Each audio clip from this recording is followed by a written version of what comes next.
mararamdaman po natin lalo na po sa tanghali, yan mga sargadas hanggang sa hapon. So meron naman tayong mga posibilidad ng mga isolated rain showers. Kadalasan po nangyayari po yan sa hapon hanggang sa gabi. Pero mas mananaig pa rin po yung maalinsangan na panahon. So alamin naman po natin yung ating magiging lagay ng temperatura. Dito po sa Metro Manila, naglalaro ang ating temperatura mula 25 hanggang 34 degrees Celsius. Habang ang Baguio City naman po naglalaro ka ng temperatura mula 16 hanggang 27 degrees Celsius. Habang dyan naman po sa Legazpi mula 25 hanggang 32 degrees Celsius.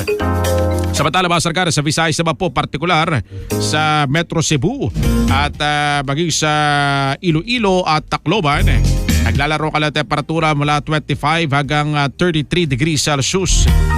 Habang sa Mindanao naman po, partikular sa Metro Davao, naglalaro ka ng temperatura mula 25 hanggang 34 degrees Celsius. Ang Zamboanga, 24 to 35 degrees Celsius. At ang Cagayan de Oro, 25 to 32 degrees Celsius. Sisikat po mga sargadas si Haring Araw mamayang 51 star minutes after 5 in the morning.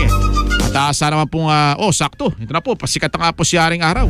At tulubog naman po mamayang 8 star minutes mamayang alas 6 ng gabi. Abangan nyo po mamaya mga sargadas yung mga may tatanap po nating heat index. Ito po yung init na mararamdaman po ng katawan ng isang tao. So tabayanan nyo po yung mamaya mga sargadas.